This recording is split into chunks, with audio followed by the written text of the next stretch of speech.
Hello, welcome to Steel and Wood. Today I'd like to go through how I clean a semi-automatic pistol.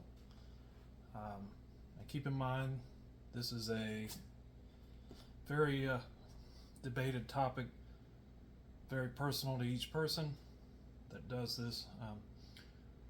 There are certain things that most people will do, but a lot of people have their own little tweaks and everything, how they go about it. So keep in mind that this is just the way that I do it. I was asked by a new gun owner friend to make a video on how I clean my guns, pistols in particular, and so I figured I'd just go ahead and make a video on it. Also keep in mind that I'm kind of on a time constraint, so I'm trying to do this all in one take, so it may not be as polished as usual polished. Right. So, what do you need for this? Well, me personally, I have a cleaning rod and brush. This is one of the copper bristle brushes for the bore. Some people use jags as well, which is a little, they can be a little eyelet that goes in and you put your patch through as when you're oiling and that kind of thing, and this is just the brush for scrubbing itself. I just use the brush, and you'll see why here in just a minute. You also need some kind of cleaning rod. Now since this is a pistol, I have this little short hops cleaning rod. It's got a ball bearing, so it allows the shaft to rotate with the rifling instead of unscrewing your bristle brush all the time, because if you use one that isn't able to rotate, this is what rotates, and it will unscrew and fall off, and it's just a pain in the ass. I use these 270 to 30 caliber gun cleaning patches. Doesn't really need to be a certain brand or anything. I just prefer the 1.5 inch, and you will see why in a moment here. I also use Slip 2000 Extreme Weapon Grease. Some people don't use grease at all. Some people love it. Like I said, it's all kind of dependent on what you like, and at the end of the day, what you find that works best for you, right? Also, some kind of brush. This came in a gun cleaning kit. It's a nylon brush. It's similar to a toothbrush, but it also has this very narrow end down here. You could just use a cheapo toothbrush, it's fine.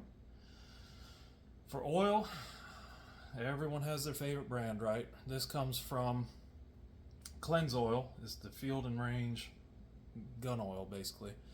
Reason I use this is because I watched a video from Project Farm where he tested a bunch of different CLPs and gun lubes for many different factors, lubrication and rust prevention and stuff like that. And from what I gleaned from it, one, rust is one of my most hated things in the world, so I will use whatever protects best on rust. This did really well in that, and also this did really well in the lubricity test. So both of those, good to go. Now as far as the patches go, you see I've got dry patches, and I have these wet patches. This is a baby food jar, and this tip actually learned from a video way back in the day, maybe 14 years ago or so, from the National Shooting Sports Foundation, where Ryan Kleckner was talking about cleaning your bolt action rifle. And he brought this up. He said, a little Hatch Green chili jar or baby food jar or something, and you put your patches in here, and then you put your powder solvent, which what I use is this Hops number 9. A lot of people use this. And you just pour it in here, enough to get all the patches wet, and it keeps you from having to try to get each little patch and put solvent on each patch and everything. You just stuff this full of patches, put a decent amount in here where it soaks up with all the patches in here, and then you've got a convenient little jar you can just pull wet patches out of. In a bag you pull your dry patches out of, right? This is today I'm cleaning the Walther PPS. This is an original M1 version, and so you have to make sure you have the right size bristle brush. This says right here on the side 357, but that is the same caliber as 9mm. 9mm is 35 caliber, 357 35, so same thing. Amazon and other places sell little kits like this, which can be really good because they have several different common bristle brushes. Here's your Jags, like I was talking about, where you can put patches on these. They have the eyelet ones. These are the I think they're called Parker Hale Jags, where they have a point and they fill up the barrel as you push it down to make sure that the patch touches all sides. They have a little nylon brush, two sections of cleaning rod, a pull through, basically like a bore snake, and then I've added some dry patches here just out of this bag. And this is kind of like my on the go. If I'm going out of town, going on an airplane, I want to take a little cleaning kit with me. I can take this, a little bottle of oil like this, a little small stuff. So if I'm going somewhere where I have the opportunity to shoot in a way that I can't here, like say I'm on the East Coast in Georgia, we don't have a whole lot of ranges that are more than 200-300 yards. You go out west, go on some public land, BLM land or something like that, hell, you can, the distances out there that you can get to are insane. So you can kind of plan and carry a little case like this, and I just think it's pretty convenient. Other thing I use, you notice I have a mat down. This will protect your wood if you're on a table from soaking up this solvent that will, if you have any kind of nice stained wood table or anything like that, solvent, oils and stuff get on there, that can absolutely ruin the stain and everything else. Now this is just a Lowe's workbench kind of thing, so it doesn't matter. It just kind of prevents anything from rolling away. And it's soft, so it's not going to scratch your guns finish or anything like that. But if you're just doing this on the kitchen table, you may want to put a towel down. And I have these old rags, as I call them. You have a towel, you set your gun on, and then you have another towel or two, old t-shirt cut up, something like that, something cotton that can absorb oil and grease and help you wipe things out. One last thing, which I neglected to bring down, is Q-tips. You will go through a ton of Q-tips if you're doing any kind of detailed cleaning. Now today I'm just going to do a basic one, and yes, getting into the slide rail grooves and things like that, you can use Q-tips. Usually I'll just wipe it out with, kind of take a little piece of, a little corner of the towel and get in there and get as much of the carbon fouling and everything out as I can. But if you really want to get in there, you're going to need Q-tips. So just buy a bulk box of cheap Q-tips and it'll work just fine. All right, so like I said, this is the Walther PS, the M1. Of course, you make sure your gun is unloaded. Semi-automatic pistol. The order of operations for unloading this pistol is to remove the magazine. Most semi-automatic pistols have a button right here. This has the German style mag release, so I push down, the magazine comes out. You do this first. Then you will rack the slide to the rear. I'll lock it. Some people will rack it a few times. I just open it up and then check that you have no magazine. Obviously you see that's empty. And then there is no round in the chamber. So you will visually inspect to make sure you don't see the back of the brass in the barrel chamber there. and then you will physically inspect. I was always taught to stick your pinky in there and make sure you can feel that your pinky is going into the chamber and there's nothing blocking, and then visually inspect again. Like I said, there's different rules of thought, or schools of thought, but that's how I was taught to do it. So okay, so we know this gun is unloaded. You want to make sure there's no ammunition near as you're doing this. You don't want any accidents to happen. Okay, so the PPS breaks down just like a Glock would, or most common striker fired pistols. Most either have these little tabs, these pull down tabs, or some have a little lever that you move down to 90 degrees instead of horizontal. They're vertical, and the issue with safety comes in is that a lot of these you have to pull the trigger to drop the firing pin to get the slide off. So we're going to make sure we're pointed in a safe direction. We made sure that we're unloaded, triple check, pull the trigger, and now you can pull the slide just a little bit to the rear just to get the pressure off of those takedown levers. Pull down and pull the slide off the front.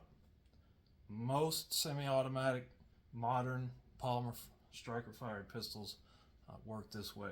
If you have a double action, single action, or a 1911, just follow your owner's manual and really understand how to safely field strip it. When you have a handgun, a semi-automatic handgun, usually it will break down into a few different components. Now, this doesn't include 1911 because those are a little more complicated, but modern tilting barrel designs are generally the frame, the recoil spring, which you will compress like so and pull out. You have the barrel itself here. Push forward and pull up and then out of the slide, and then the slide itself. Okay, so this is field strip. This is as far as you need to go for most cleanings. If you want to do a deeper dive, you can look online on YouTube. There's plenty of guides on how to detail strip your specific gun to get down to the firing pin and the spring, and even you don't really need to, but if your gun is absolutely disgusting and you haven't cleaned it for a long time, you may want to go ahead and disassemble some of this down in the frame and really kind of deep clean as needed. Usually that's not required. This is the furthest you need to go. Okay? For the frame. Now this gun I have not shot recently, so I figured I'd take it out and make sure that there's no rust or anything, but typically all of this grease and oils and things like that, if you've gone shooting, it will be sooty and black and have carbon fouling all in there. Just wipe it off. Wipe any of this old oil and grease off. Slide rails, which are here on the sides. Generally, you don't put lubricant down into the frame very much. When I get a brand new gun, or if I'm doing a deep clean, I will lubricate, maybe put a drop on the springs in the frame and just kind of rub it in with my fingers. But normally you don't even have to touch those. Guide rod and recoil spring, you can wipe that down. And this goes for a brand new gun as well. You wipe all that preservative oil out of that, because that is not a lubricating oil that you get from the factory. That is just a preservative to keep it from rusting as it's sitting in a warehouse. Okay, you got your barrel. You'll wipe it down. Get all that grease out of there, off of there, or oil that you have on the outside. And here, this is the one of the critical parts, this locking lug that goes down into the frame. Usually you'll oil or grease in this crease here. You want to make sure that that is out. It's like I said, when you've been firing this, all of this will be sooty and black, dirty in some way. Now, here's your frame. I mean your slide, sorry. One take, you're gonna have to put up with that. I will just take this and you'll see there are grooves all the way down the slide here. Same on the other side. There's a groove that goes all the way down. That's where your oil, most of your oil or grease will be. I will wipe that out. I will wipe the inside of the slide, any excess oil that's gotten places all here because of the firing. You know, oil just will go wherever. Also another reason why I like grease on some parts. And I will just clean this out. And like I said, this is the part where these slide rail grooves will a lot of times you can take a Q-tip and really get down fully into there. Alright, so now you've been shooting, right? The dirtiest part of this gun is going to be inside this barrel. So what we're going to do, we're going to take our cleaning rod, we're going to take our bristle brush, and this is where I differ from a lot of people. When you have to go back and forth from a jag to a brush, and a jag to a brush, and a wet patch, and then a dry patch, and then brush it again, and then put a jag on, and put the oil on the patch, and all that, I don't deal with that. It takes too long. Take your wet patch,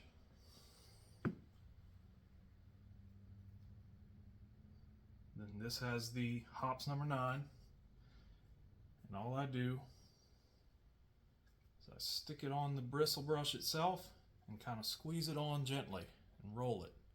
See how that stays on there? Take your barrel, shove it through, pull it back through. You always want to go from the chamber end, not the muzzle end. So I'll push it through, pull it back through. You really only have to do that once, and then you let it sit. Now, if this gun was actually dirty, I'd let this sit for 5 minutes, do this other stuff that I need to do, and come back to it, because you want to give that solvent enough time to actually start breaking down the carbon fouling, the powder fouling, before you go brushing on it. But since this gun's already clean, waited 5 minutes, maybe you've done some detail cleaning on some of these other parts, and then we're going to take our bristle brush and go through and then pull back through. I do that 15 times. So 1, 2, 3, 4, etc. till you get to 15. Okay.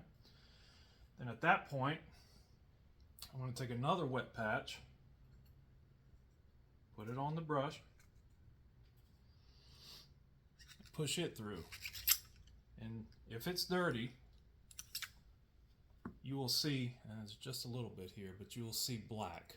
And this bristle brush ensures that your patch is touching all the way around the barrel the whole way down. Because it's tight enough to scrub the entire inside of that barrel, it's making sure that this patch is touching on the inside. This is also why I like this way of doing it, because if you use a regular eyelet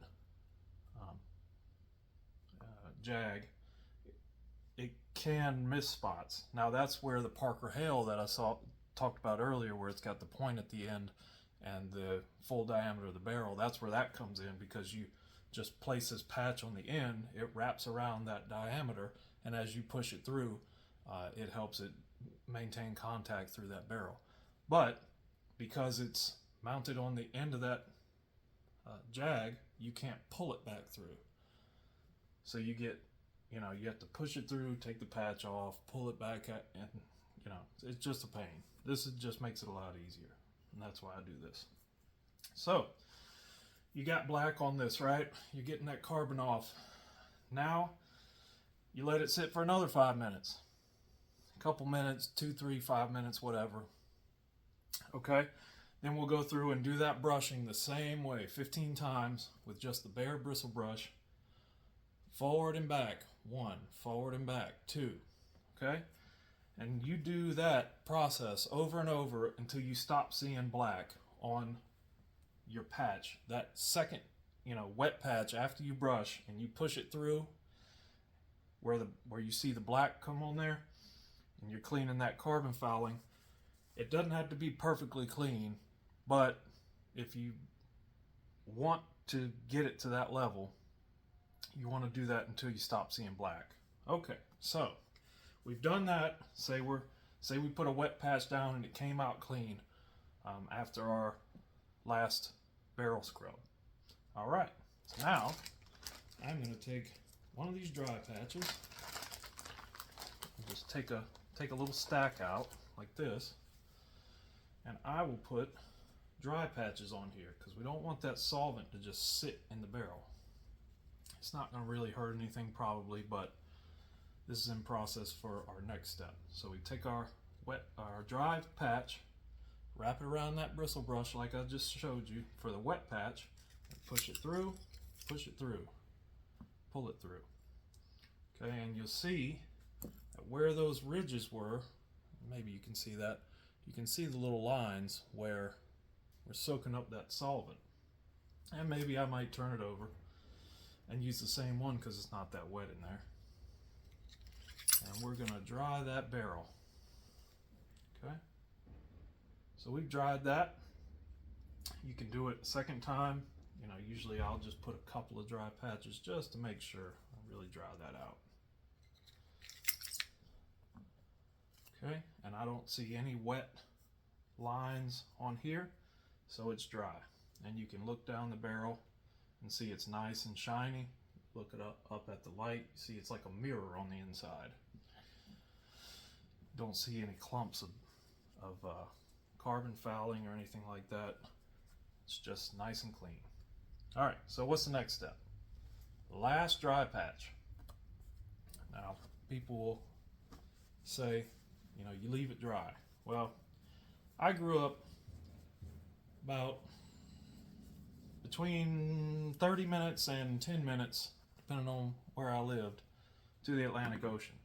And any piece of bare metal would rust. And the inside of this barrel, it's got a coating, but I just don't trust it. As far as, I want to make sure that I've got some kind of rust prevention on the inside of that barrel. So, what I will do is I will take this bristle brush, put a dry patch on, and I've got this bottle of cleanse oil here, same thing. This is just a little needle bottle. This is the bigger bottle here. And I will just get this wet to where all the sides of this patch have oil.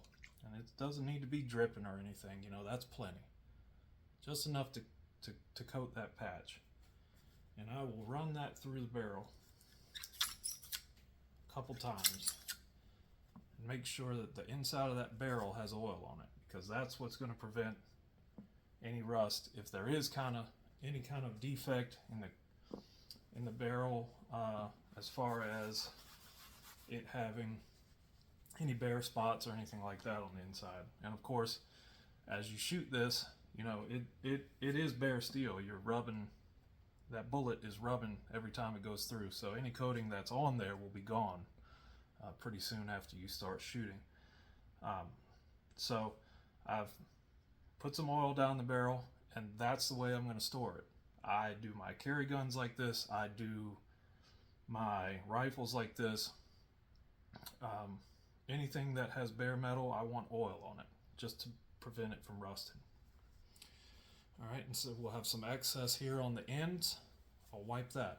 All right, now I'm going to put these wet patches away. Now you can also use these wet patches if, say the outside of the barrel is really dirty and it's got stuff that's crusted on. You can wipe that on there, and it'll dissolve that, and you can wipe it away with your towel. But seeing as this is clean, I've wiped down our recoil spring with our towel, and like I say, usually this doesn't get very dirty. This is all clean of grease. Our slide grooves are clean of grease. This is now how I lubricate my gun. So I have this grease here. We have our barrel. Anywhere that you see, after you've been to the range a couple times, if this is a brand new gun, you'll see certain little spots that are silver instead of whatever the coating was. This is black. Sometimes it could be Cerakoted or whatever. But anywhere where something wears and you start to see a shiny spot, I want to make sure there's grease or oil there to lubricate it. People say that this is you should only oil these couple little places. Well, yeah, that's fine. And I get that, because the more oil or grease that you have in something, the more dirt it attracts. But this is a carry gun. I'm not walking into, the desert of Iraq. Okay, so I just want to make sure that this is well lubricated and it has a light coating of some kind of protectant on anywhere that it's going to rub to provide lubrication and also rust prevention. Because, like say, with this gun, if you're carrying this gun,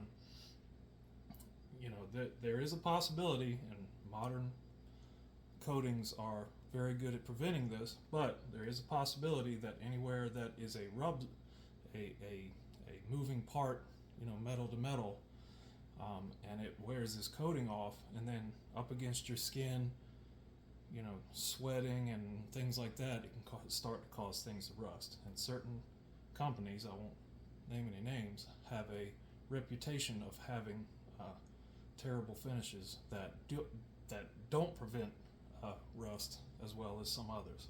So, just to be safe, I'm going to put a bead of grease, just like this, very light, down the length of the barrel.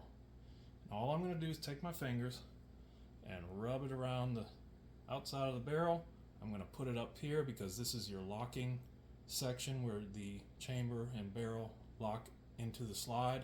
So that is a metal on metal area. I'll put a very light coating there on the sides of this barrel, on the bottom, just all of this. And something I didn't mention, but this feed ramp where the round goes up into the chamber, a lot of times that'll be really dirty after you shot it. Just make sure that's nice and shiny and clean. Next place I put grease. Remember I talked about this locking lug here being where the barrel and the frame come in contact, and when you shoot, the barrel will tilt up, and this is the part. There's a little shelf here. I know it's kind of hard to see. There's a little shelf here where this fits into, and every time that barrel tilts, it's not too much movement, but I want to make sure I've got some lubrication there. So all I'm going to do, take this little grease, put a little bead right there in that crease, and that's it. That will lubricate that point, and as they move together back and forth, it'll just spread that grease out. Next part that I want to lubricate, inside the slide, remember we have our grooves. So I'm going to take this grease and I'm going to just put a thin line all the way down this slide rail groove. And it's not much at all. You see that? Just the tiniest little bead the whole way down there. And I know what you're going to say.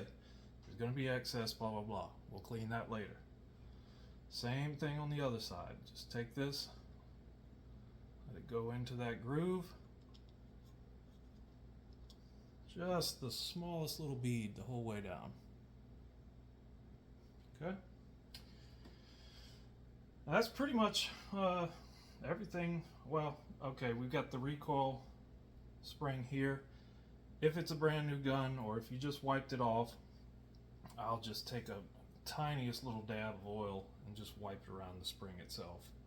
I'll put maybe a dot in between the spring and the guide rod, just to make sure that that's lubricated. If the guide rod is plastic, it's not going to matter. If the guide rod is steel like this one is, you know, again, that's metal on metal contact. So I will just take this.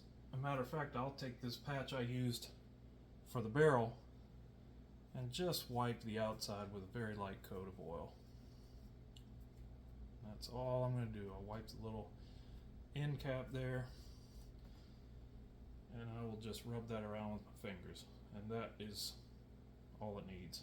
Some people say it doesn't even need that, but like I said, when you grow up near the ocean and everything rusts, you do stuff like this. Alright, so we'll reinstall our barrel. We will reinstall a recoil spring. Okay, make sure that's all lined up. And I will put it back on the frame, pull it back, lock the slide back, okay, and then I'm just going to cycle this a few times and get that slide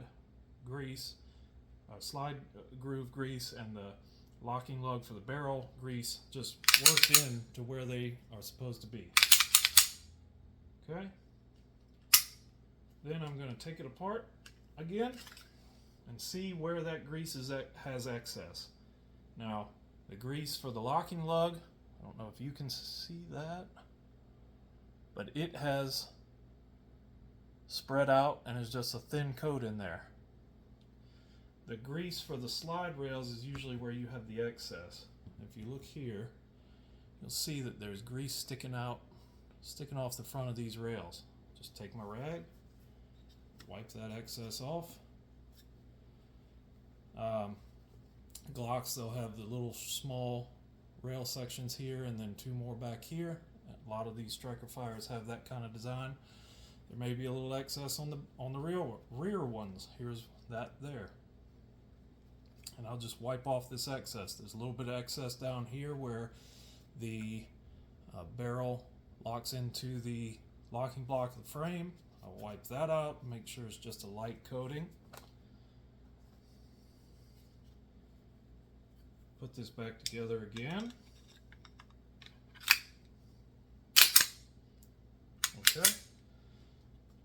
And I will take my towel, I'll wipe down the outside of the slide. Now don't get the barrel because remember that's where we want that lubrication, so try not to wipe all that off. But I'll wipe down the outside of the slide, the frame, any kind of excess we'll wipe off. Okay, and then let's do a function check. So striker fire pistol, rack the slide. Okay, that striker was cocked and now released with the trigger. Check your reset, hold the trigger to the rear, pull the slide to the rear, let it go. You got to click, you got to click. Alright, so this is working properly. If you have any of these kind of guns that are from manufacturers that are known for not having the best quality slide coating, metal coatings, where you start to get rust, you can use quadruple 0 or quadruple aught bronze wool and your gun cleaner oil and get that rust off, and then cover the area. In this product is called Renaissance wax. It's actually used for preserving like museum pieces, that kind of thing, and it is just a coating that goes on top that will really help prevent rust more than an oil, or probably the only thing better than that is if you paint it. just because an oil can evaporate, it can wipe off as you put your hands on it, as you have your gun in a holster, you know, anything like that. Shirt that when you're carrying it, if your shirt's over it and it wipes oil off. Most, you know, like I say, most modern guns you don't have to worry about that. If you got an older gun that a lot of the finish has worn off, then this could also be a good idea that you'd like to do. Okay, well, thank you for watching. I hope you learned something from this. I know there's a lot of new gun owners right now, the past few years, yeah, like I said, this is the way that I do it. If you do it differently, if you have any kind of suggestions for people learning this, feel free to leave a comment below, and like and subscribe. Hopefully we will get some more videos out in the near future. Take care.